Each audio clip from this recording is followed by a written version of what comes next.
Hello and welcome to a special edition of Freedom Watch, streaming live at foxnews.com, live from the Great Hall at Drexel University in the city of Philadelphia.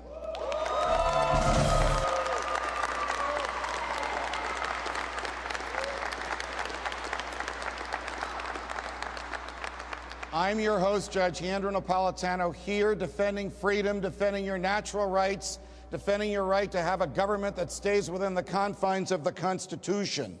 Tonight, we will have 4 panels here to discuss 4 very interesting subjects with you.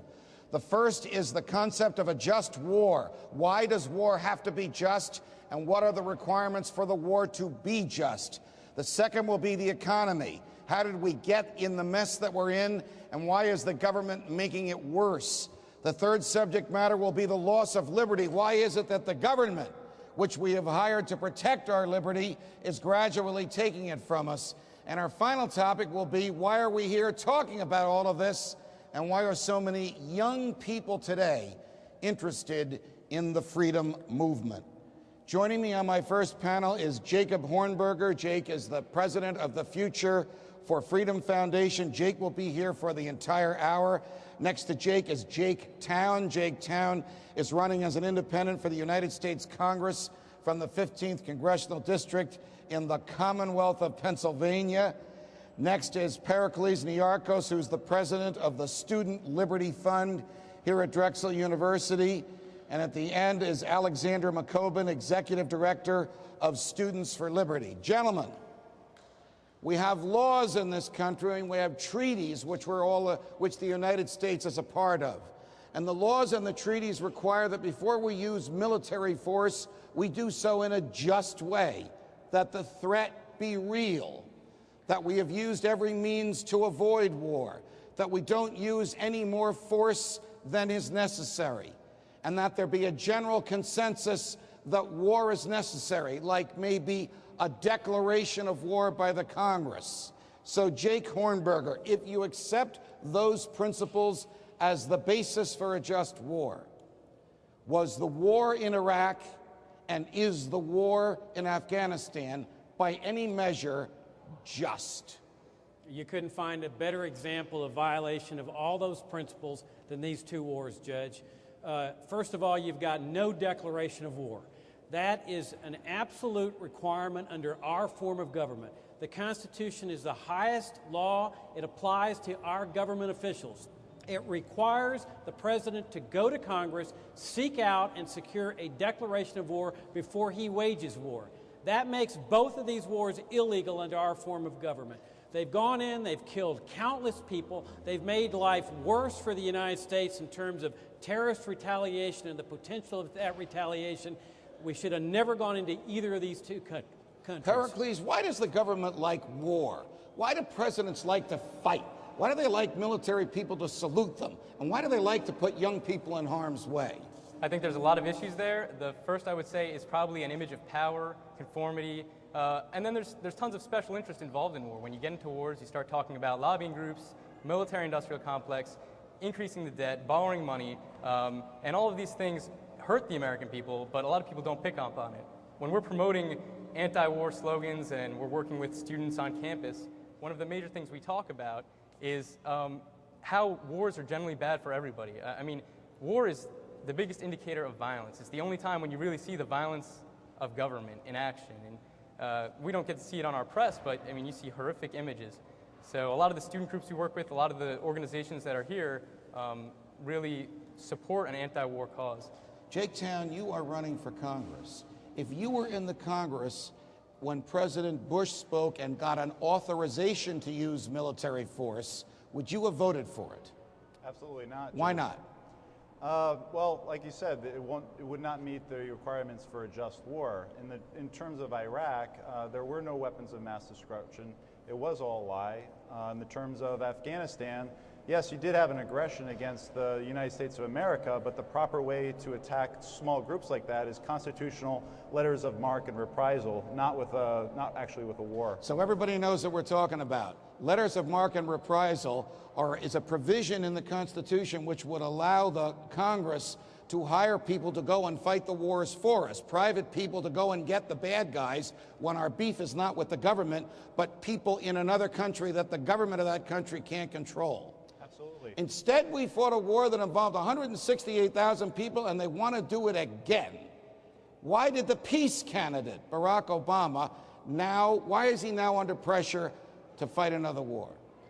I think the important question is, why is Barack Obama not following up on his promise to decrease the wars right now?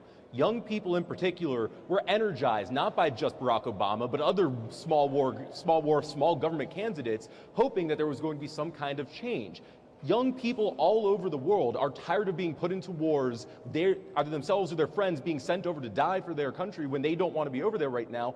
They thought there was going to be some kind of change when Bush was taken out of office, and they're realizing there is no change. We have a bigger war, and students want to see a libertarian movement be the answer to this instead of big government.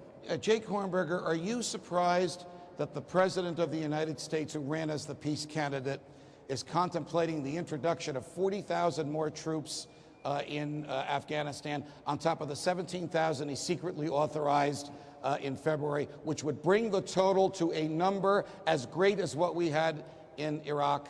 I'm not surprised. These people do this all the time in both parties. They make their promises. We know they're lies. I am disappointed, though. This is essentially George Bush's third term. As these other speakers are saying, there's no change here. It's as if Bush were in office. We've got all the violations of civil liberties. We've got the aggression going on. Now it's even worse. We got the drone attacks in Pakistan. We now have the drug war assassinations that are taking place in Afghanistan. All right, let me stop you, because I know you know a great deal about this, because you and I talked about it the other day. There are some who argue, the Vice President of the United States among them, that a safe way to fight a war is not to have boots on the ground. I'm using the military phrase. But to have intelligence officials and special operations units tell us what the drones should attack. The drones, these manless vehicles that fly in the sky that are set off 10,000 miles away in Langley, do they help or do they hurt? They're hurting us tremendously. What they're doing is they're targeting people that they are convinced are so-called terrorists. No trial, no hearings, no arrests, just target their house with a missile. In that house is their wife, their children, relatives, and friends, and there is an absolute total indifference to the deaths of all those innocent people. Could that possibly be characterized as just? The idea of not shooting somebody who's shooting at you, but blowing up a house because there's a bad guy in there, irrespective of who else is in that house. There's no way I can foresee that as being just. Something I would emphasize, which Congressman Ron Paul has emphasized a lot, is the concept of blowback. And we say we're fighting terrorism, we say we're decreasing the amount of terrorists, but over time, all we're doing is increasing them. I mean, if a bomb lands on your family, you're probably going to be pretty motivated to seek revenge. So I would encourage avoid war at all costs. You know, just wars would be few and far between. Alexander, are the young people, whether on the Drexel campus or elsewhere, who voted for Senator Barack Obama to be president, shocked that his administration is continuing so many of the policies of George W. Bush that some folks can call it Bush 3? Absolutely. This is actually a great way to promote the student movement for liberty, because people are realizing that a politician is a politician no matter what they're willing to say beforehand.